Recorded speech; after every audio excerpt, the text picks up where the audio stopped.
Le champagne était tiède, les sourires étaient forcés, et la mâchoire de Sloane lui faisait mal, à force de jouer la sœur parfaite. Le mariage de Paige était l'événement mondain de la décennie, une démonstration éclatante de l'influence que leur père avait achetée. Sloane voulait juste s'éclipser par la porte de derrière. Puis, les lourdes portes en acajou de la salle de banquet s'ouvrirent à la volée. Le quatuor à cordes s'arrêta dans un crissement. L'homme qui entra ignora le marié terrifié et la mariée stupéfaite. Il traversa la foule, s'arrêta devant Sloane et prononça un seul mot. À moi, le corset de sa robe de demoiselle d'honneur ressemblait à une cage faite de polyester vert d'eau et d'obligations familiales. Sloane tira sur la baleine qui s'enfonçait dans ses côtes. Ses yeux balayaient la grande salle de bal de l'hôtel Belmont. C'était un océan de lustre en cristal, d'orchidées blanches importées qui sentaient vaguement la vanille et la mort, et de 400 des personnes les plus riches et les plus fourbes de la ville. Au centre de tout cela se tenait Paige, la mariée. Paige était radieuse, bien sûr. Elle portait une robe en soie sur mesure, qui coûtait plus cher qu'une petite maison. Elle riait dans le col de son nouveau mari, Carter. Carter avait cette mâchoire agressive et ces dents parfaites qui criaient la richesse héritée, et une absence totale de monologue intérieur. On aurait dit une figurine de gâteau de mariage qui avait pris vie. Parfait. Vide. Sloane but une gorgée de son champagne. Il était trop sucré. Sourit Sloane.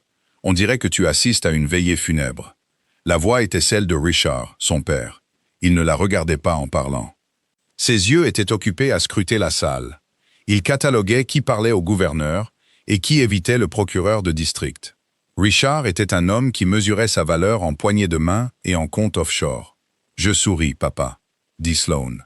Ses lèvres s'étirèrent en un croissant vide et habitué. « C'est le mariage de ma sœur. Je déborde de joie. » Richard se tourna enfin vers elle, son expression se durcissant.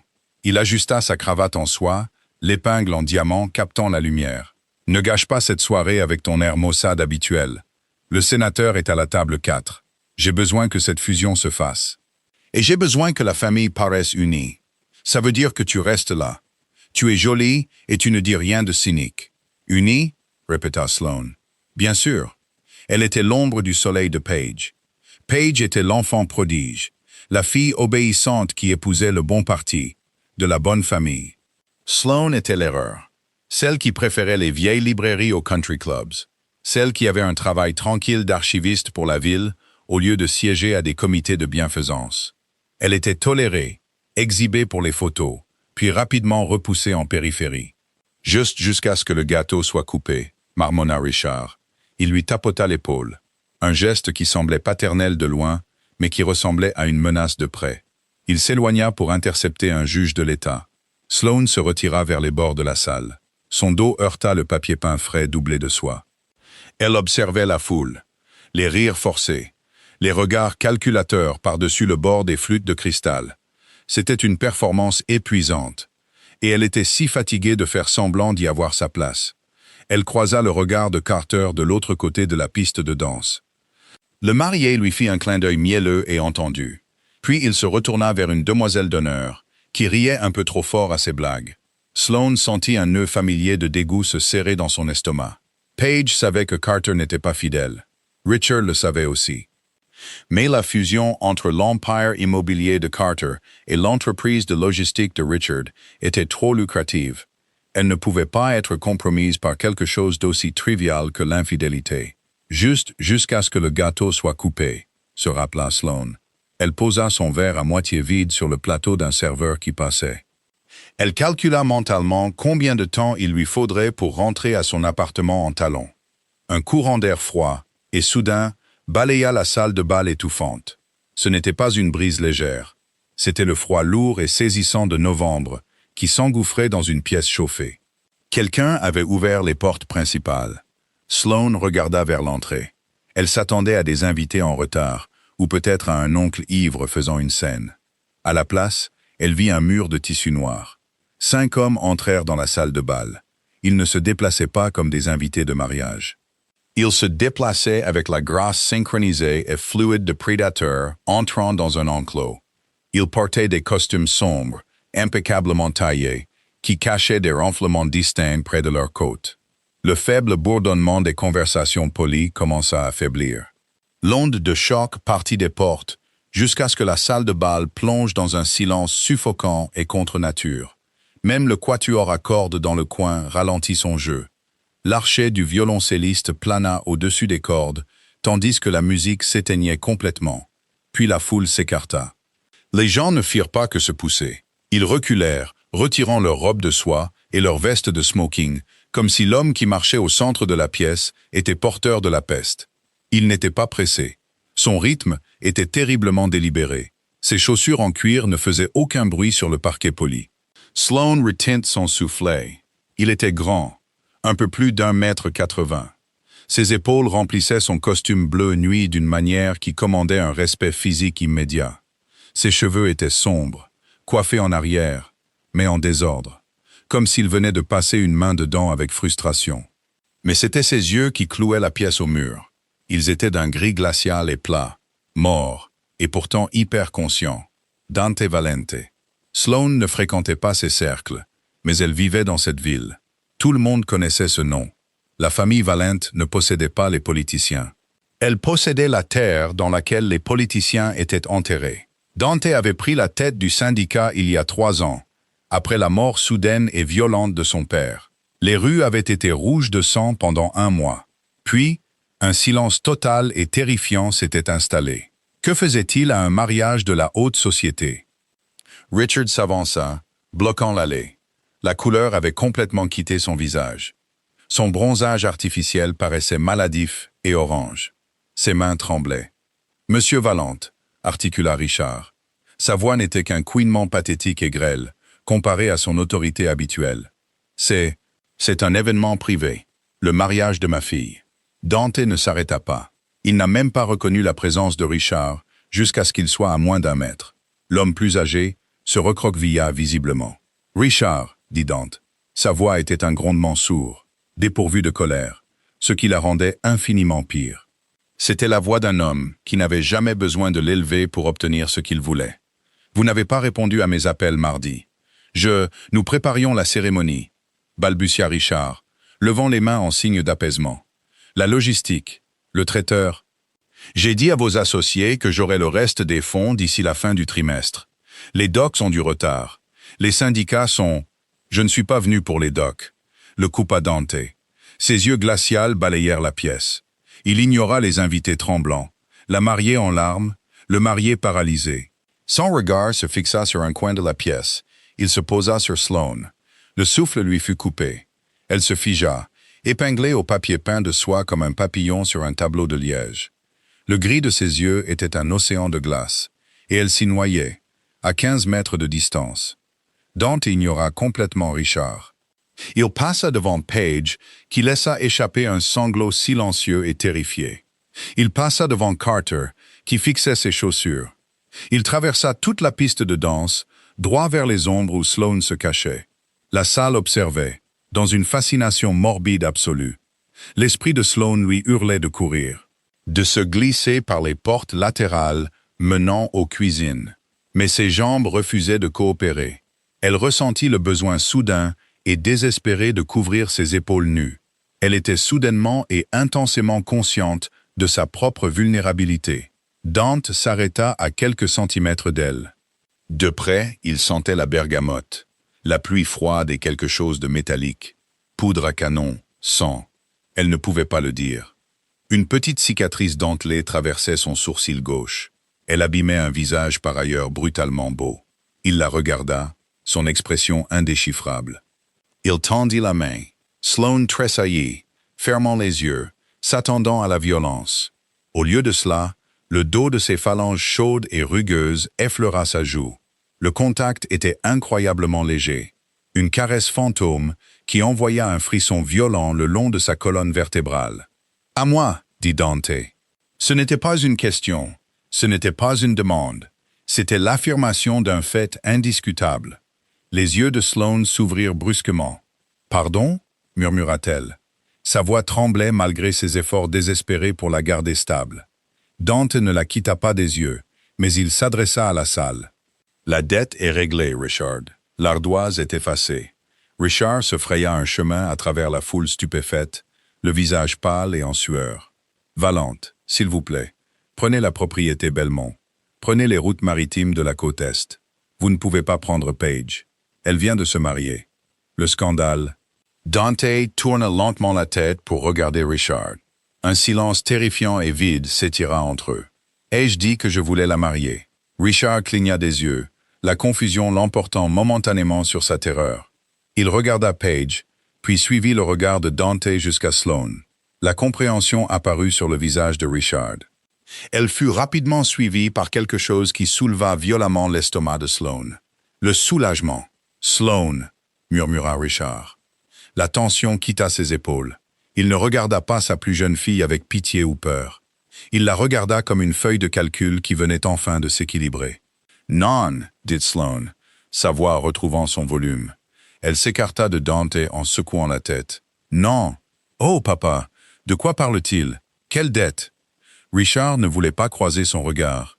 Il fixait le sol. « Sloane, s'il te plaît, fais ce que cet homme dit. » La trahison fut immédiate et absolue. Cela n'aurait pas dû la surprendre. Sloane avait passé 24 ans à apprendre exactement sa place dans la hiérarchie de la famille Hayes. Pourtant, la vitesse à laquelle son père l'a jeté au loup lui coupa le souffle. « Tu m'as vendu ?» demanda-t-elle. Les mots écorchèrent sa gorge. « Ce n'est pas une vente » marmonna Richard, évitant toujours son regard, se tordant les mains. « C'est un arrangement pour la famille. Sloane, si je ne règle pas ça, il prend l'entreprise. Il prend tout. La famille de Carter se retirera de la fusion. Nous serons ruinés. Alors, ruine-nous, lança-t-elle. Une rage soudaine et inconnue éclata dans sa poitrine. Elle regarda Paige. Sa belle et parfaite sœur s'agrippait au bras de Carter. Des larmes striaient son maquillage impeccable. Mais Paige n'avançait pas. Paige ne criait pas pour qu'ils arrêtent. Elle se cachait. Cela ne leur posait aucun problème. Tant que la musique continuait, tant que le champagne coulait, il la regarderait volontiers se faire traîner dans les ténèbres. Sloane sentit une grande main chaude s'enrouler autour de son bras. La prise n'était pas brutale, mais elle était incassable. « Nous partons », dit Dante. Elle se tourna vers lui, la colère masquant sa terreur un bref instant. « Je n'irai nulle part avec vous. Je suis un être humain, pas une garantie. » Dante la regarda, son visage un masque de pierre. Mais quelque chose changea dans ses yeux. Une lueur d'amusement sombre. « Tu vas franchir ces portes avec moi, Sloane. La seule variable est de savoir si tu le feras sur tes 2 pieds ou jeté sur mon épaule devant le gouverneur. Choisis. » Il connaissait son nom. Il savait exactement qui était dans la pièce. Ce n'était pas une saisie d'actifs au hasard. C'était ciblé. Sloane regarda son père une dernière fois. Richard se tournait déjà vers la foule. Il levait les mains, affichant un sourire faible et tremblant en essayant de faire revenir les musiciens à leur place. La transaction était terminée. Dans son esprit, elle était déjà partie. Le combat la quitta, remplacé par un cynisme froid et vide. Si c'était tout ce qu'elle représentait pour eux, alors il n'y avait plus rien à défendre ici. « Lâchez mon bras », dit-elle doucement. Dante la relâcha instantanément. Il fit un geste vers la porte. Sloane garda le menton haut. Elle ne regarda pas Paige. Elle ne regarda pas les invités qui chuchotaient derrière leurs mains. Elle descendit au centre de la salle de bal. Sa terrible robe vert d'eau bruissait contre le plancher. Dante marchait un pas derrière elle. Ces hommes se mirent en rang pour former un mur protecteur et impénétrable autour d'eux. Les lourdes portes en acajou se refermèrent derrière eux. Elles étouffèrent l'explosion soudaine de bavardage chaotique de la salle de bal. L'air de novembre la frappa comme un coup physique lorsqu'ils sortirent de l'hôtel Belmont sur le trottoir humide. Une flotte de VUS noirs et élégants attendait au bord du trottoir, moteur allumé. Leur échappement formait des nuages blancs sous les lampadaires. Un des hommes de Dante ouvrit la portière arrière du véhicule de tête. Dante lui fit signe de monter. Sloane se glissa sur l'intérieur en cuir. Ça sentait le parfum cher et l'ozone. Dante se glissa à côté d'elle, remplissant l'espace, aspirant l'oxygène de l'air. La portière claqua, les scellant dans une bulle blindée et silencieuse. Le convoi s'éloigna doucement du trottoir. Sloane regarda par la vitre teintée, observant la façade illuminée du Belmont disparaître dans la nuit. Ses mains tremblaient si violemment qu'elle dut les joindre sur ses genoux. La réalité de ce qui venait de se passer s'abattait sur elle. Elle était dans une voiture avec le chef du syndicat du crime le plus impitoyable de la ville. Elle lui appartenait maintenant. « Pourquoi moi ?» demanda-t-elle. Le silence dans la voiture était trop lourd, trop épais. Elle devait le percer. Dante regardait par la fenêtre opposée. Il ne tourna pas la tête en répondant. « Parce que ton père accorde plus de valeur à sa réputation qu'à son propre sang, » dit Dante doucement. Sa voix profonde vibrait dans l'espace confiné. « Et parce que je méprise les hommes qui jettent des choses dont ils ne comprennent pas la valeur, » dit-il en se tournant enfin pour la regarder. Les lampadaires vacillaient sur son visage, illuminant ses traits anguleux et ses yeux froids et gris. « Tu as fini de jouer à la fille oubliée, Sloan. À partir de ce soir, tu n'appartiens plus à la famille Hayes. » Il se pencha en arrière contre le siège en cuir, les ombres avalant son expression. « Tu m'appartiens. » Le trajet dura un peu plus d'1 heure, mais le silence à l'intérieur du VUS blindé le fit s'étirer en une éternité silencieuse. Sloan regarda les lumières de la ville s'éloigner dans le rétroviseur. Elles furent progressivement remplacées par les étendues noires de l'autoroute du Nord. Et enfin par les routes sinueuses et denses des collines. La transition du monde artificiel et scintillant de l'hôtel Belmont à l'obscurité absolue de la campagne ressemblait à la traversée du Styx. Elle avait quitté le monde des vivants, ou du moins le monde des ignorants confortables. Dante ne parla pas. Il passa le voyage à faire défiler des informations sur une tablette, son visage baigné dans sa lumière bleue et froide. Il n'offrit aucune assurance. Il ne proféra aucune menace. Son indifférence était plus terrifiante qu'une arme. Elle communiquait exactement le peu d'effort qu'il fallait pour contrôler sa vie. Le convoi ralentit, les pneus crissant sur une transition en gravier. Sloan se pencha plus près de la vitre teintée. De lourdes grilles en acier se matérialisèrent dans l'obscurité, illuminées par des projecteurs puissants et aveuglants. Il n'y avait pas de blason orné, pas de fioritures en fer forgé pour annoncer la richesse. Cela ressemblait à l'entrée d'une installation militaire privée. 2 hommes en tenue tactique sombre sortirent d'un poste de garde renforcé. Ils ne firent pas signe au véhicule de passer avec une familiarité paresseuse.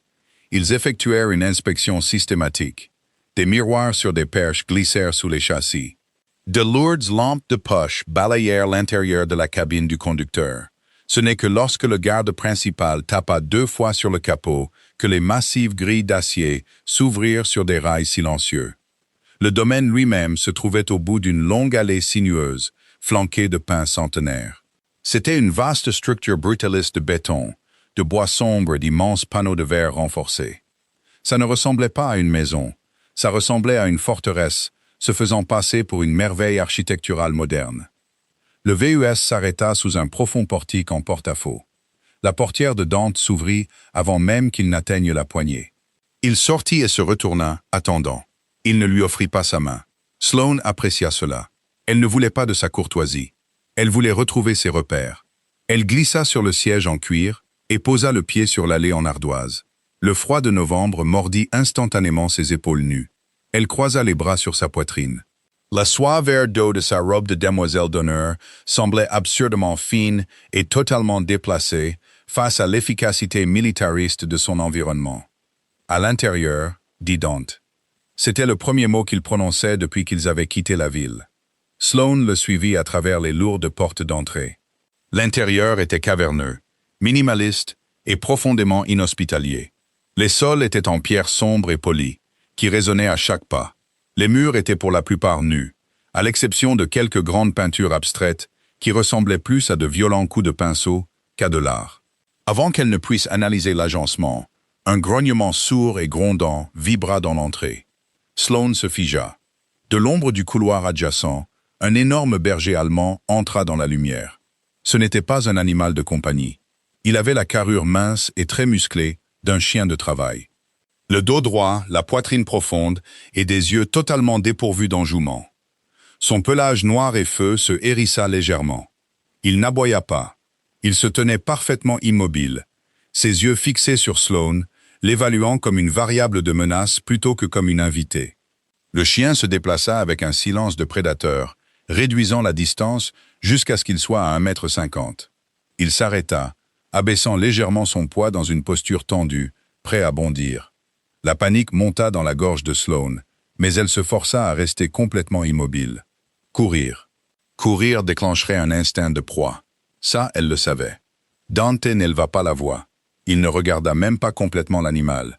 Il leva simplement sa main droite, gardant ses doigts à plat, et fit un seul mouvement sec vers le bas. Coucher. L'ordre fut donné en allemand, calme et absolu.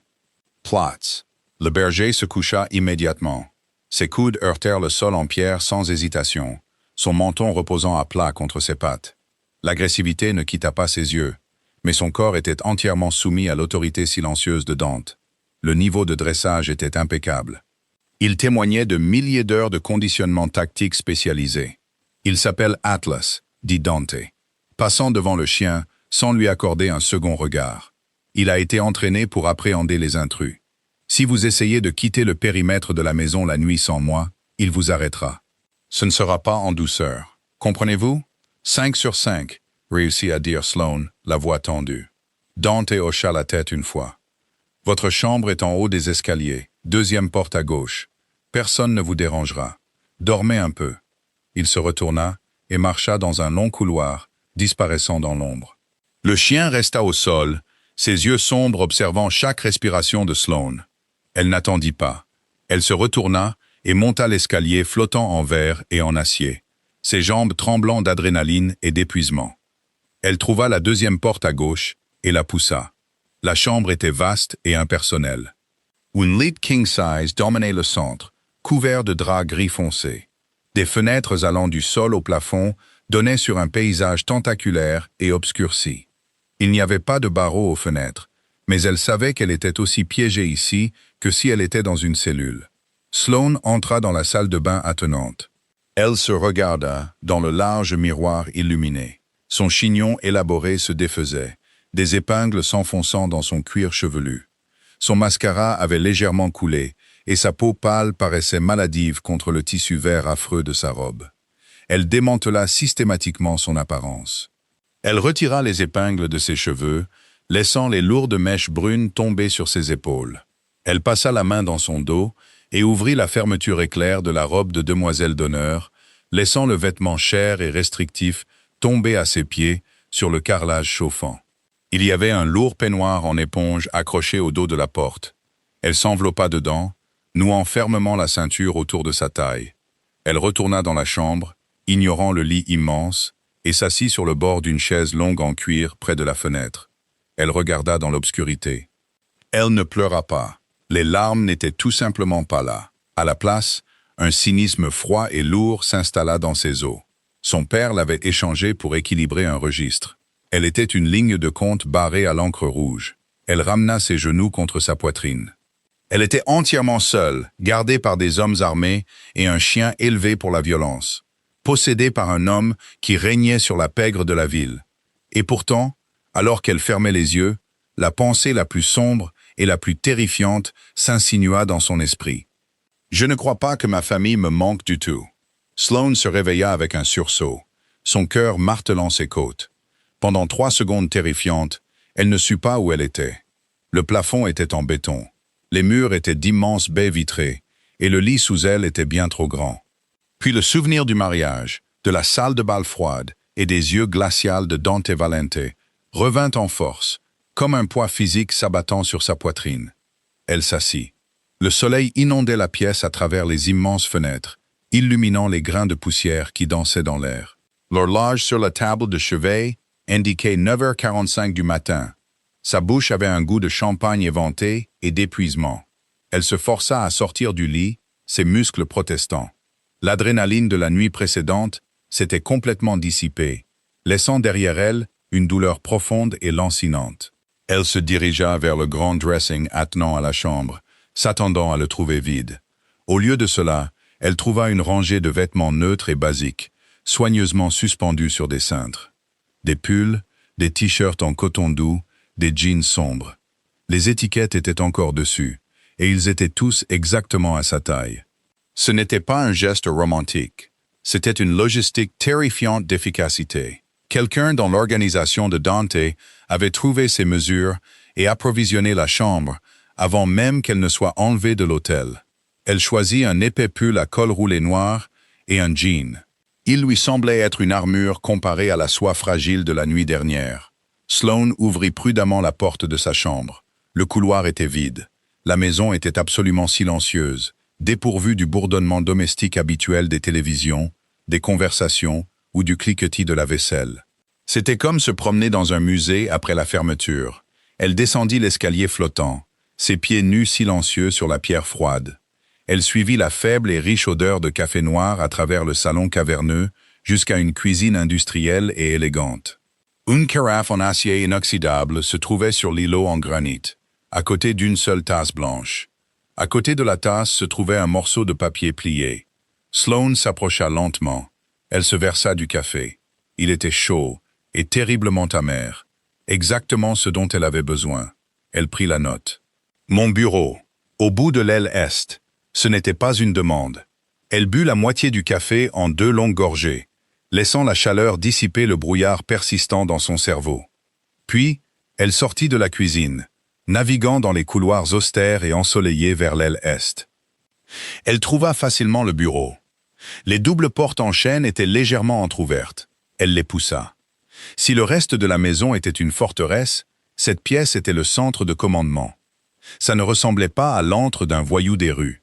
Ça ressemblait au bureau d'un PDG d'une grande entreprise. 3 écrans massifs dominaient un grand bureau en verre, affichant des graphiques changeants, des logiciels de suivi logistique et des flux de sécurité en direct. Des bibliothèques tapissaient les murs, remplies d'épais volumes sur le droit du commerce international, la logistique maritime et la fiscalité des entreprises. Dante était assis derrière le bureau. Il portait une chemise blanche impeccable, les manches retroussées jusqu'aux avant-bras, révélant des avant-bras musclés et légèrement parsemés de poils sombres. Il parlait doucement dans un casque, ses yeux suivant les données sur l'écran central. Il leva les yeux quand Sloane entra, leva un doigt et termina sa phrase. Acheminez les conteneurs par le port secondaire du New Jersey. Payez aux représentants syndicaux leurs pénalités, mais assurez-vous que la cargaison n'est pas signalée. Oui, c'est fait. Il appuya sur un bouton du clavier et retira le casque, le jetant sur le bureau. Il se pencha en arrière dans son fauteuil, l'étudiant. Ses yeux gris étaient tout aussi plats et scrutateurs à la lumière du matin qu'ils l'avaient été dans l'ombre de la salle de bal. « Asseyez-vous », dit-il, désignant l'un des fauteuils en cuir en face de son bureau. Sloane s'avança, gardant le dos droit. Elle s'assit, serrant sa tasse de café à 2 mains pour les empêcher de trembler. « C'est le moment où vous me décrivez mes devoirs en tant qu'otage ?» Dante ne sourit pas, mais un muscle tressaillit dans sa mâchoire. « Vous n'êtes pas une otage. Les otages ont des demandes de rançon. Personne ne paye pour vous récupérer. » Les mots étaient brutalement honnêtes. Ils piquaient, une gifle cinglante de la réalité. Mais Sloane refusa de le laisser voir qu'elle tressaillait. « Alors que suis-je? Un trophée pour humilier mon père? » Humilier votre père est un effet secondaire. Ce n'est pas l'objectif. Dante se pencha en avant, ouvrant un lourd dossier relié en cuir sur son bureau. Il le retourna et le fit glisser sur la surface en verre vers elle. « Lisez. » Sloane regarda le dossier. Elle hésita une seconde avant de tendre la main. Elle ouvrit la couverture. À l'intérieur se trouvaient des copies de registres d'entreprise, de manifestes d'expédition et de relevés de virements bancaires. Il ne lui fallut que quelques secondes pour reconnaître l'entête. Hayes Logistics, l'entreprise de son père. L'entreprise qui avait financé le mariage à l'hôtel Belmont, la robe en soie sur mesure, les épingles de cravate en diamant. Elle tourna les pages. Les colonnes de chiffres étaient denses, mais elle avait passé 4 ans à archiver des dossiers municipaux et à auditer les fichiers de la ville. Elle savait lire une feuille de calcul. « Je ne comprends pas, dit-elle, le front plissé. Ce sont des manifestes de cargaison, principalement des machines agricoles et des engins de récupération industrielle venant d'Europe de l'Est. C'est ennuyeux, mais c'est légal. Regardez les numéros d'acheminement sur les pages secondaires, ordonna Dante, sa voix basse et sans inflexion. Regardez les filiales qui gèrent la livraison finale. Sloane tourna la page. Elle suivit du doigt la liste des filiales, le souffle coupé. Apex Archival Solutions, c'est. Elle leva les yeux vers Dante, le sang quittant son visage. C'est une société écran. Elle n'existe pas. Elle existe sur le papier. La corrigea doucement Dante. Elle existe uniquement dans le but de recevoir des cargaisons non documentées, spécifiquement des armes à feu non taxées et des produits pharmaceutiques illicites. Elles contournent la douane sous le couvert de pièces de machinerie lourde et blanchissent les profits. Sloan fixa les documents, une prise de conscience écœurante naissant dans son estomac. Mon père utilisait son entreprise pour faire de la contrebande pour le syndicat. Pour moi, clarifia Dante. Oui, c'était un arrangement lucratif. Les ports sont fortement surveillés, mais l'équipement agricole lourd nécessite une logistique spécialisée massive pour être déplacé. C'est la couverture parfaite. Les caisses sont trop grandes. Les rayons X sont compliqués. Et la paperasse est un cauchemar. Votre père fournissait l'infrastructure. Alors pourquoi avez-vous débarqué au mariage s'il vous faisait gagner de l'argent? Parce que Richard est devenu gourmand, dit Dante, sa voix se durcissant légèrement. Il y a 3 mois, une cargaison a disparu. Il a prétendu que la douane l'avait saisie. J'ai demandé à mes hommes de vérifier les docks. La douane n'a rien saisi. Votre père a vendu ma cargaison à une organisation rivale à Chicago, a empoché l'argent et a essayé de truquer les comptes pour cacher la perte. Il pensait que je ne remarquerais pas un déficit de 3 millions de dollars enterré dans des pièces de tracteur. Sloan sentit une vive nausée. Son père n'était pas seulement un homme d'affaires corrompu. C'était un idiot qui jouait à des jeux avec des hommes violents. Alors, il vous devait 3 millions de dollars? Non, dit Dante. Il tendit la main sur le bureau et tapa sur un document spécifique vers la fin du dossier. Lisez les statuts de la société écran, Apex Archival Solutions. Sloan tourna à la fin. Elle parcourut le jargon juridique dense, cherchant les dirigeants de l'entreprise. Quand elle trouva la ligne détaillant le président directeur général et l'unique actionnaire principal, la pièce sembla basculer violemment sur son axe. Là, imprimé à l'encre grasse et indéniable, se trouvait son nom, Sloan Hayes. En dessous, il y avait une signature. C'était un faux, mais un faux magistral. Elle ressemblait exactement à la façon dont elle signait ses chèques. L'air lui manqua. La tasse de café dans ses mains cliqueta contre le bureau en verre alors qu'elle la posait. « Il a mis ça à mon nom », murmura-t-elle, les mots écorchant sa gorge. « Il ne me devait pas seulement de l'argent, Sloan », dit Dante, son regard fixé sur son visage, observant sa réaction à la trahison. Quand les autorités fédérales auraient inévitablement eu vent de la cargaison manquante et commencé à creuser dans les anomalies fiscales, la piste n'aurait pas mené à Richard Hayes. Elle l'aurait complètement contourné. La trace écrite a été conçue pour mener directement à vous. Sloan ne pouvait pas parler.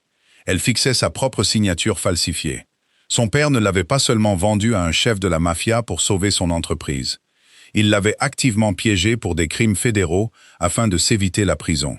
Il avait construit une trappe, l'avait poussée dessus et gardait la main sur le levier. Les fédéraux montent un dossier RICO depuis 6 mois, continua Dante sans heurts. Ils allaient perquisitionner votre appartement lundi. Vous auriez été inculpé pour contrebande internationale, évasion fiscale et fraude électronique. Avec les preuves que votre père a méticuleusement plantées, vous auriez risqué 20 ans dans un pénitencier fédéral, au minimum. Sloan leva lentement les yeux du dossier. Le cynisme qui l'avait blindé la nuit précédente se fissura, brisé par la méchanceté pure et stupéfiante de son propre sang. « Pourquoi me montrez-vous ça » demanda-t-elle, sa voix dangereusement calme. « Si je suis le bouc émissaire, pourquoi ne pas simplement laisser les fédéraux me prendre? Ça résout votre problème. Mon père finit par tomber, ou il continue de travailler pour vous, endetté. » Dante ferma le dossier et le ramena de son côté du bureau. « Parce que je ne crois pas au gaspillage, dit Dante. Et je ne laisse pas d'autres hommes gérer mes trahisons. Votre père pensait qu'il pouvait me voler et offrir sa fille oubliée en agneau sacrificiel au gouvernement pour couvrir ses traces. Il pensait que j'étais un instrument brutal. » Dante se pencha en avant, posant ses mains à plat sur le bureau. « En vous prenant devant 400 témoins, j'ai publiquement brisé sa réputation. Il est maintenant lié à moi, aux yeux de l'élite de la ville. La fusion avec la famille de Carter s'effondrera avant midi aujourd'hui. Ses actions vont chuter. » « Et l'inculpation fédérale » demanda Sloan, son esprit s'emballant, luttant pour suivre les couches de violence de cette guerre d'entreprise. « J'ai demandé à mes hommes de nettoyer les serveurs municipaux à 3 heures du matin. Nous avons retransféré la propriété de la société Écran à votre père. Les documents falsifiés dans votre appartement ont été retirés. » Les yeux de Dante se plissèrent légèrement. « Vous êtes blanchi, Sloan. Vous m'appartenez maintenant. Mais vous êtes hors de la ligne de mire du gouvernement. Sloan se renversa dans son fauteuil. L'ampleur de la manipulation était stupéfiante. Dante ne l'avait pas enlevé par un soudain désir sombre. Il avait exécuté une prise de contrôle hostile de sa vie pour détruire son père. Elle était une pièce d'échec, mais pour la première fois de sa vie, elle était une pièce qui avait été protégée plutôt que sacrifiée. « Alors, dit Sloan, un rire sec et amer s'échappant de ses lèvres, « je ne suis pas une otage, je suis une niche fiscale. » Dante ne rit pas, mais les lignes dures autour de sa bouche s'adoucirent légèrement. « Vous êtes une complication que j'ai choisi d'hériter. La façon dont vous gérez cela dépend de vous. » Le reste de la journée fut une leçon magistrale d'isolement psychologique. Sloan ne revit pas Dante après avoir quitté son bureau. Elle était libre de se promener à l'intérieur de la maison, mais elle découvrit rapidement les limites de sa liberté. Les portes d'entrée étaient verrouillées par un clavier biométrique.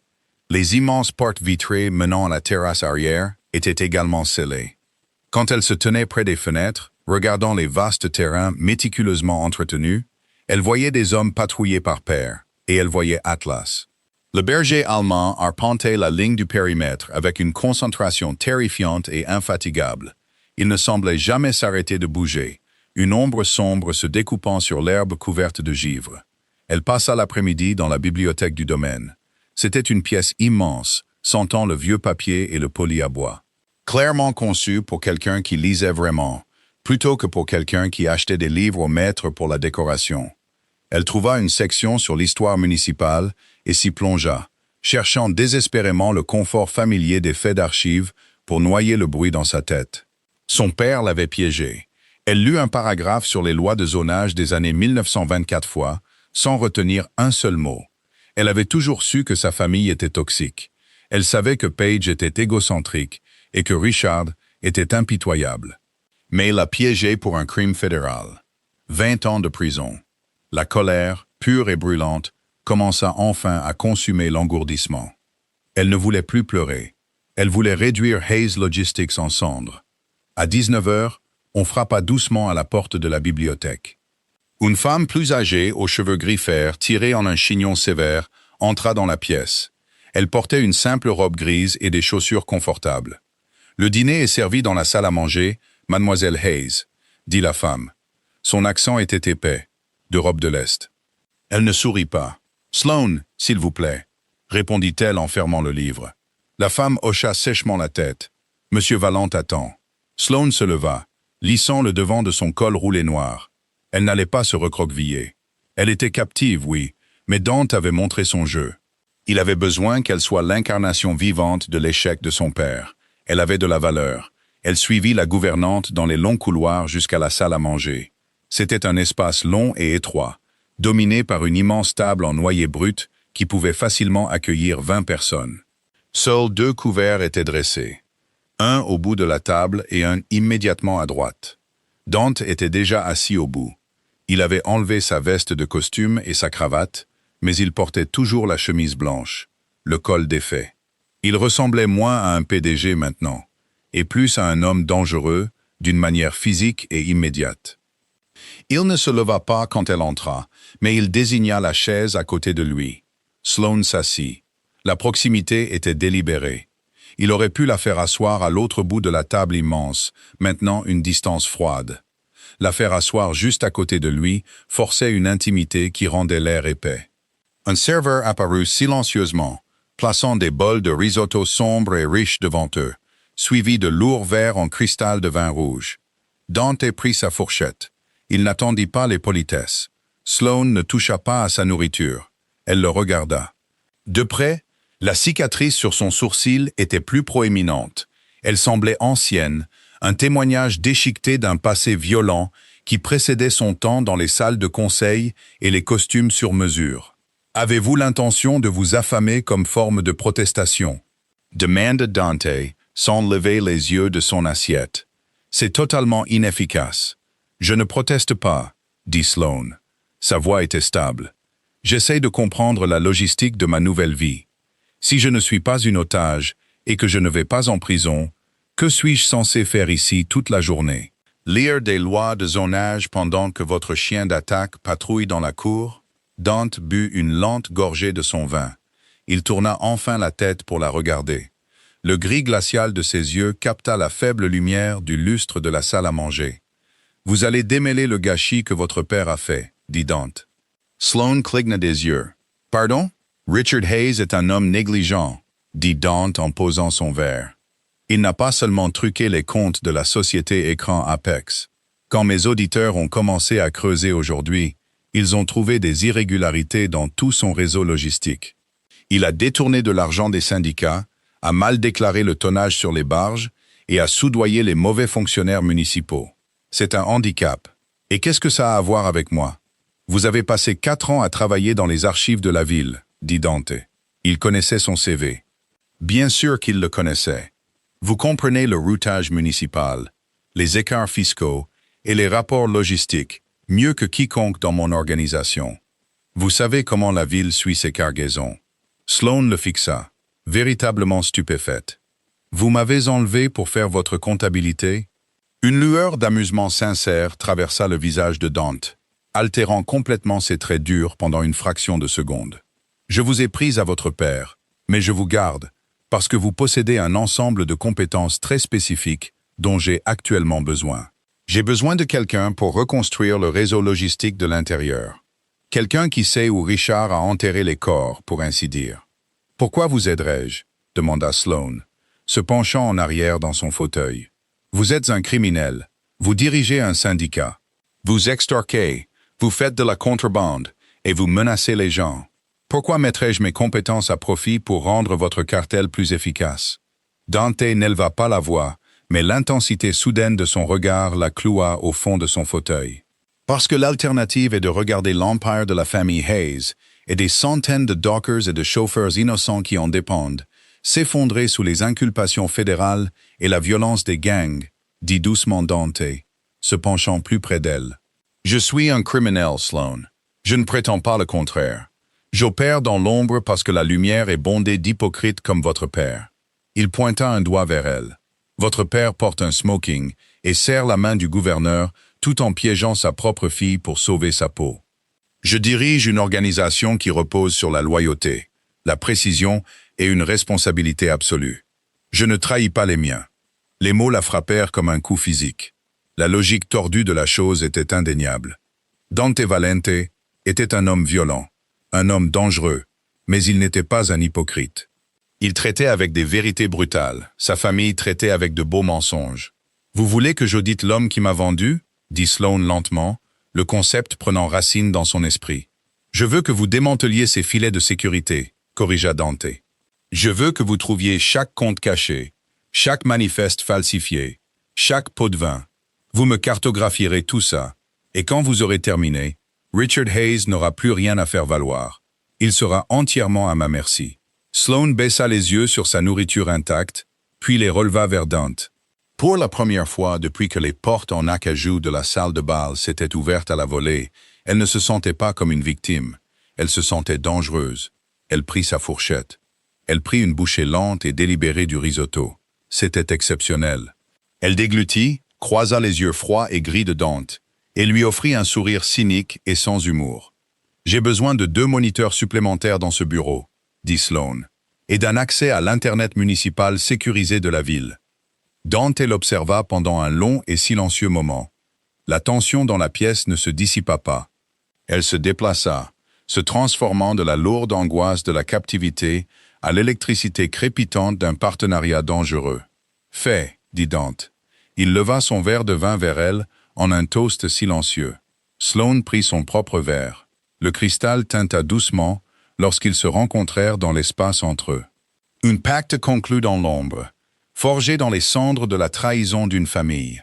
Le bureau de l'aile Est devint son sanctuaire. Pendant les 3 semaines suivantes, l'immense bureau en verre fut une zone de guerre de codes de routage municipaux, de registres de sociétés écrans offshore et de cafés froids. Dante avait tenu parole. Le matin après leur dîner, 2 moniteurs haute résolution supplémentaires furent installés sur le bureau. À midi, elle disposait d'une liaison cryptée sécurisée vers l'Internet municipal de la ville. Elle ne demanda pas comment il avait contourné les pare-feux du gouvernement. Elle ne voulait pas le savoir. Sloan travaillait avec un détachement méthodique et froid. Le chagrin de la trahison de son père s'était consumé, laissant derrière lui une concentration aiguë et cristalline. Elle ne se contentait pas d'auditer Hayes Logistics. Elle pratiquait une autopsie sur un patient vivant. Elle traqua les anomalies. Richard était négligent. Il utilisait une technique de miroir rudimentaire, acheminant les cotisations syndicales légitimes vers une caisse noire par le biais d'une filiale de camionnage factice basée dans le Delaware. Il surfacturait la ville pour l'enlèvement des déchets municipaux sur les docks, gonflant le poids des cargaisons avec de la ferraille et empochant la différence pour payer un inspecteur de l'État. Chaque mensonge qu'il disait, chaque raccourci qu'il prenait, Sloan le trouvait. Elle le surlignait en rouge sur la feuille de calcul principale qu'elle construisait pour Dante. Elle n'était pas entièrement seule dans le bureau. Atlas, l'énorme berger allemand, avait élu domicile sous le bureau en verre. Cela commença le 3e jour. Sloan fixait une variance fiscale particulièrement complexe depuis 6 heures, se frottant les tempes, quand le chien poussa la porte avec son lourd museau. Il ne cherchait pas d'affection. Il entra dans la pièce avec son silence de prédateur habituel, fit un balayage visuel des coins, puis tourna 2 fois sur lui-même avant de laisser tomber sa carcasse de 30 kilos directement sur ses pieds. Sloan s'était figé, se souvenant de l'agressivité contenue de leur première rencontre. Mais Atlas laissa juste échapper un long et lourd soupir et ferma les yeux. À partir de ce moment, il fut un élément permanent. Il fournissait un poids physique ancré qui la rattachait à la réalité lorsque les chiffres devenaient flous. Elle apprit ces signaux subtils. Un grondement sourd, à peine audible dans sa poitrine, signifiait que quelqu'un marchait dans le couloir. Un tressaillement de son oreille droite signifiait que Dante approchait. Dante était une présence constante et sombre. Il ne rôdait pas, mais il observait. Il se tenait près des fenêtres du sol au plafond, un verre de whisky ambré à la main, écoutant la pluie s'abattre contre la vitre pendant qu'elle tapait. Leur conversation était brève, sèche et entièrement transactionnelle. « Il a déplacé 300 000 $ via un compte au Caïman mardi », dit Sloan un soir, sans quitter des yeux l'écran central. C'est un mouvement de panique. Il sait que quelqu'un est à l'intérieur du système. Il essaye de liquider les actifs avant qu'ils ne soient gelés. Dante s'approcha. Il se tint derrière sa chaise. Il était assez proche pour qu'elle puisse sentir la chaleur qui émanait de son corps, sentir le mélange familier de bergamote et d'huile d'arme. Il se pencha, posant une main sur le bureau, son visage à quelques centimètres du sien, alors qu'il lisait l'écran. « Pouvez-vous intercepter le virement ?» demanda-t-il. Sa voix était un grondement sourd près de son oreille. « Déjà fait », répondit Sloan, ses doigts volant sur le clavier. « Je l'ai acheminé via une société holding que vous possédez au Panama. Les fonds resteront en attente pendant 48 heures, puis seront déposés sur votre registre principal du syndicat. Le compte de Richard affichera un code d'erreur système. » Dante resta silencieux un long moment. Sloan arrêta de taper. Elle tourna légèrement la tête. Ses yeux gris étaient fixés sur son profil. Le regard plat et mort avait disparu. Il était remplacé par quelque chose de vif, d'évaluateur et de profondément dangereux. C'était le regard d'un homme qui s'attendait à un pion et avait découvert une reine. « Vous êtes impitoyable, Sloan, » dit-il doucement. « J'ai eu un bon professeur, » répondit-elle, soutenant son regard. « Mon père m'a appris que le sang n'a pas d'importance. Seule la ligne de fond compte. » La mâchoire de Dante se serra. Il tendit la main, ses phalanges effleurant la peau de son cou juste en dessous de son oreille. Le contact était électrique, un contraste saisissant avec l'environnement stérile des données et des écrans. « Je ne suis pas votre père, » dit Dante, sa voix baissant d'un octave. « Et vous ne lui appartenez plus. » Il retira sa main, se redressant. « Terminez le routage. Demain, nous le faisons venir. » Sloan se retourna vers les moniteurs, son cœur battant un rythme effréné contre ses côtes. Elle appuya sur la touche d'exécution. Le transfert était terminé. Richard Hayes était officiellement en faillite. Il plut le lendemain matin, une pluie verglaçante et froide, qui transforma les vastes pelouses du domaine en un terrain vague gris et glissant. Sloan était assise au bureau en verre. La feuille de calcul principale était ouverte sur l'écran central. C'était un chef-d'œuvre de destruction financière, un millier de lignes de données détaillant exactement comment un titan de l'industrie avait cannibalisé son propre empire, Les lourdes portes en chêne du bureau s'ouvrirent. 2 des hommes de Dante entrèrent. Ils étaient massifs, portant des costumes sur mesure, qui dissimulaient à peine les gilets tactiques en dessous. Entre eux se tenait Richard Hayes. Sloane ressentit une brève montée d'adrénaline, mais elle disparut instantanément, remplacée par un dégoût profond et vide. Son père ressemblait à un fantôme. Il avait vieilli de 10 ans en 3 semaines. Son costume sur mesure flottait sur sa silhouette. Le patriarche arrogant et tonitruant, qui avait orchestré un mariage de la haute société et vendu sa fille pour une niche fiscale, avait disparu. Il avait l'air affolé. Il avait l'air petit. Dante entra derrière eux. Il ne portait pas de costume aujourd'hui. Il portait un pull de combat noir et un pantalon cargo sombre. Il ressemblait exactement à ce qu'il était, un seigneur de guerre dans sa propre forteresse. Dante fit un geste aux 2 gardes. Ils reculèrent, laissant Richard debout au centre de la pièce. Atlas, dormant sous le bureau, laissa échapper un grognement sourd et vibrant. Sloane tapa légèrement du talon contre les côtes du chien, un ordre silencieux. Le grognement cessa, mais Atlas resta rigide, ses yeux sombres fixés sur Richard. Richard regarda autour du bureau, ses yeux se posant finalement sur Sloane. Le soulagement envahit son visage pâle. C'était une expression écœurante et manipulatrice. « Oh, Sloane » souffla Richard, faisant un pas en avant. « Dieu merci. J'ai essayé de savoir où il t'avait emmené. La police. Je ne pouvais pas aller à la police. La fusion a échoué. La famille de Carter s'est retirée. La presse rôde. Ça a été un cauchemar. » Il tendit les mains, paume vers le haut, jouant le rôle du père désespéré. « Es-tu blessé? T'a-t-il touché? Nous pouvons arranger ça. J'ai un avion qui attend à Teterboro. Nous pouvons quitter le pays aujourd'hui. » Sloane ne bougea pas. Elle se pencha en arrière dans le fauteuil ergonomique en cuir, entrelaçant ses doigts sur ses genoux. Elle laissa le silence s'étirer, le laissant se noyer dedans. « Un avion », répéta Sloane, sa voix neutre. « Financé par quel compte, Richard?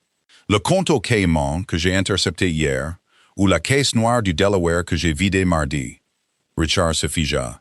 Ses mains tombèrent le long de son corps. Le masque de préoccupation paternelle se fissura, révélant le calcul brut et paniqué en dessous. « De quoi parles-tu » Sloane appuya sur la barre d'espace de son clavier. L'énorme moniteur monté sur le mur derrière elle s'alluma, reflétant son écran central. La feuille de calcul illumina la pièce sombre. « Il m'a fallu exactement 3 semaines pour démanteler ta vie, » dit Sloane, sa voix résonnant contre les murs de béton. « Tu as laissé une trace écrite longue d'1 kilomètre. Les pots de vin aux inspecteurs de l'État, les livraisons fantômes de machines agricoles, les dessous de tables syndicaux. » Elle se leva. Elle ne portait pas de robe de demoiselle d'honneur aujourd'hui. Elle portait un blazer noir ajusté et un jean sombre. Elle avait l'air d'être à sa place dans cette pièce. « Tu te prenais pour un génie ?» continua-t-elle, marchant lentement autour du bureau en verre. « Tu pensais pouvoir voler un syndicat, piéger ta plus jeune fille pour raquette fédérale, et t'en sortir avec ta réputation intacte. » La bouche de Richard s'ouvrit et se ferma, aucun son n'en sortant. Il regarda l'écran, reconnaissant les colonnes accablantes de sa propre trahison financière. Il se tourna vers Dante. « Valente, s'il vous plaît. Elle ne sait pas ce qu'elle regarde. C'est juste une employée de bureau. Elle est l'architecte de votre ruine, » corrigea Dante sans heurts. Il s'approcha de Sloane, s'arrêtant juste derrière son épaule droite. La proximité physique était une démonstration de force délibérée, un front uni. Chaque dollar que vous m'avez volé a été récupéré. Chaque contrat illicite que vous déteniez a été annulé. Vous n'avez aucun actif liquide. Vos propriétés sont fortement hypothéquées et les banques réclameront les prêts avant 17 heures aujourd'hui. Vous ne pouvez pas faire ça, cria Richard, sa voix se brisant, la panique perçant enfin.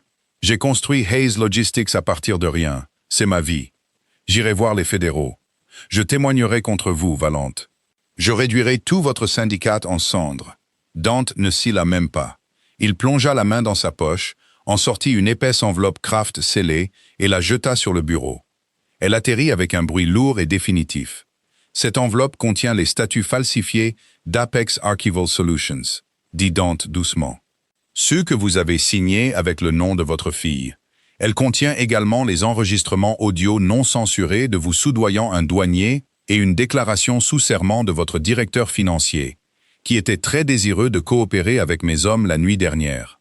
Richard fixa l'enveloppe comme si c'était une grenade dégoupillée. « Vous n'irez pas voir les fédéraux ?» dit Dante, sa voix baissant à un murmure mortel. « Parce que si vous entrez dans un bâtiment fédéral, cette enveloppe arrive au bureau du procureur de district 10 minutes plus tard. Vous n'obtiendrez pas la protection des témoins, Richard. Vous obtiendrez une peine de 20 ans dans un établissement à sécurité maximale et vous porterez une étiquette qui vous désigne comme une balance. Vous ne survivriez pas à la première semaine. » Les jambes de Richard flanchèrent. Il s'effondra dans l'un des fauteuils en cuir, enfouissant son visage dans ses mains. Un sanglot rauque et pathétique résonna dans la pièce silencieuse. Sloane regarda l'homme qui l'avait élevé. Elle s'attendait à ressentir un sentiment de triomphe, une vague de justification. Au lieu de cela, elle ne ressentit absolument rien. L'homme qui pleurait dans le fauteuil était un étranger, une coquille humaine pathétique et vide, qui ne se souciait que de lui-même. « Que voulez-vous » murmura Richard à travers ses mains, complètement brisées. Sloane regarda Dante. Dante lui fit un seul signe de tête subtil. L'exécution finale lui appartenait. « Tu vas sortir de cette maison » dit Sloane. « Tu vas retourner en ville. Tu déposeras le bilan demain matin. Tu céderas les actifs restants de Hayes Logistics à une société holding choisie par M. Valente. Ensuite, toi et Page, vous prendrez tout ce que vous pouvez faire tenir dans une seule voiture et vous quitterez l'État. » Richard baissa lentement les mains. Ses yeux étaient rouges et injectés de sang. « Partir où ? Je m'en fiche, » dit froidement Sloane. « Mais si jamais tu remets les pieds dans cette ville, si jamais tu tentes de me contacter, ou si jamais tu prononces le nom de Valente à voix haute, l'enveloppe va au procureur. C'est clair ?» Richard la regarda. Vraiment, il la regarda. Il vit le gris froid et inflexible dans ses yeux, un reflet de l'homme qui se tenait derrière elle. Il déglutit difficilement et hocha la tête d'un seul mouvement saccadé. « Garde » dit Dante. Les deux hommes massifs s'avancèrent, tirant Richard du fauteuil par les aisselles. Ils ne parlèrent pas. Ils le traînèrent simplement hors du bureau, les lourdes portes en chêne se refermant derrière eux. Le silence qui suivit fut absolu. Sloane resta parfaitement immobile pendant un long moment. Elle fixait les portes en chêne fermées. Le poids fantôme de son passé, un poids qu'elle n'avait même pas réalisé qu'elle portait, se leva soudain de ses épaules. C'était fini. Elle était libre. Elle sentit un poids chaud et lourd contre sa jambe. Atlas était sorti de sous le bureau et avait pressé sa grosse tête contre sa cuisse. Elle se pencha, passant ses doigts dans la fourrure épaisse et rêche derrière ses oreilles. « Vous avez bien travaillé » dit Dante. Sloane se retourna. Dante l'observait. Le seigneur de guerre mortel et autoritaire d'un instant auparavant avait disparu, remplacé par une concentration calme et intense. Il s'approcha, entrant dans son espace. « Il méritait pire » ajouta Dante, sa voix basse. « Je lui aurais mis une balle dans la tête et l'aurais enterré dans les fondations si vous l'aviez demandé. »« La mort est trop facile pour des hommes comme lui » répondit Sloane, sa voix stable. « Laissez-le vivre dans un appartement bon marché quelque part en Ohio, en se souvenant de ce que c'était que d'être important. C'est une vraie punition. » Un lent sourire sombre se dessina sur les lèvres de Dante. C'était une expression rare et sincère qui transforma son visage, le rendant d'une beauté à couper le souffle, d'une manière brutale et robuste. « Vous êtes terrifiante, Sloane. Je me suis adapté, » dit-elle. Elle leva les yeux vers lui, croisant son regard glacial. Elle ne détourna pas les yeux. La peur qui avait défini leur première rencontre dans la salle de bal avait complètement disparu. À sa place, il y avait une forte attraction magnétique, une reconnaissance. « Alors, » dit Sloane, faisant un petit pas en avant. L'espace entre eux s'évapora. La dette est réglée. L'ardoise est effacée. Mon père est parti. Il l'est. Ce qui signifie que je n'ai aucune prise sur vous et que vous n'avez aucune prise sur moi, continua-t-elle, le menton relevé. Je ne suis pas une otage. Je ne suis pas une niche fiscale. Non, acquiesça doucement Dante. Alors pourquoi suis-je encore ici? Dante ne répondit pas avec des mots. Il tendit la main, ses grandes mains encadrant son visage. Ses paumes étaient rugueuses, calleuses après des années de violence, mais son contact était incroyablement précis. Il traça la ligne de sa mâchoire avec ses pouces. « Parce que votre place est ici, » dit-il, sa voix baissant à un murmure rauque. « Votre place est dans l'ombre avec moi. Votre place est de diriger cet empire, de démanteler mes ennemis et de dormir dans mon lit. Il se pencha, son front reposant contre le sien. Son souffle était chaud contre sa peau. Je vous l'ai dit la première nuit. À moi. Ce n'était pas une revendication de propriété, Sloane. C'était une reconnaissance. Je vous ai vu dans cette salle de bal, suffocant dans un monde de sourires en plastique et d'hommes faibles. J'ai vu ce que vous étiez vraiment. Sloane ferma les yeux. L'odeur de bergamote et de pluie l'envahit. Elle avait passé toute sa vie à essayer de se faire petite, à essayer de rentrer dans un moule que sa famille avait construit pour elle. Dante n'avait pas brisé le moule. Il lui avait tendu une masse et l'avait regardée le fracasser elle-même. Elle ne voulait pas d'une vie normale.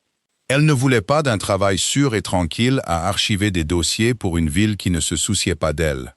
Elle voulait le pouvoir. Elle voulait le danger. Elle voulait l'homme qui se tenait devant elle. Sloane leva les mains, agrippant la laine épaisse de son pull de combat. Elle le tira vers le bas. Le baiser ne fut pas doux. Ce fut une collision. Il était affamé, désespéré et entièrement dévorant. Dante grogna. Un son rauque et guttural. Ses bras s'enroulèrent autour de sa taille et la soulevèrent du sol, la pressant contre le bord du bureau en verre. Elle emmêla ses doigts dans ses cheveux sombres, lui rendant son baiser avec une férocité qui les surprit tous les deux. C'était la libération de 3 semaines de tension, de peur, de rage froide et calculatrice. Il avait le goût de whisky cher et de pouvoir absolu. Quand ils se séparèrent enfin, ils étaient tous les deux essoufflés. Dante garda ses bras verrouillés autour de sa taille, la maintenant en hauteur contre le bureau, ses yeux gris brûlant dans les siens. « Vous restez », ordonna-t-il. Ce n'était pas une menace. C'était une supplique déguisée en ordre. Sloane regarda par-dessus son épaule les moniteurs lumineux, la feuille de calcul principale, l'empire qu'ils allaient reconstruire ensemble. Puis elle baissa les yeux vers Atlas, qui était patiemment couché sur le sol, attendant qu'ils aient fini. Elle regarda de nouveau le chef de la mafia qui la tenait. Un sourire cynique et brillant traversa ses lèvres. « Je resterai, dit Sloane, sa voix une promesse douce et mortelle. Mais je renégocie mon contrat. Je veux un bureau d'angle. » Dante rit. Un son profond et riche qui remplit la pièce de béton. Il la ramena à lui pour un autre baiser. Sloane Hayes était morte. La fille oubliée avait disparu. Elle était sortie de l'ombre d'une famille corrompue et avait marché volontairement dans les bras de la pègre. Elle n'a pas seulement survécu au chef de la mafia qui l'a revendiquée. Elle allait régner à ses côtés. Sloane n'a pas seulement survécu à Dante Valente. Elle est devenue l'architecte de son empire. D'une fille oubliée, vendue pour régler une dette. Elle a renversé la situation, ruiné le père qui l'a trahi et revendiqué la couronne de la pègre. L'alchimie, la trahison et la justice froide et implacable font de cette histoire une romance mafieuse que vous n'oublierez pas de sitôt.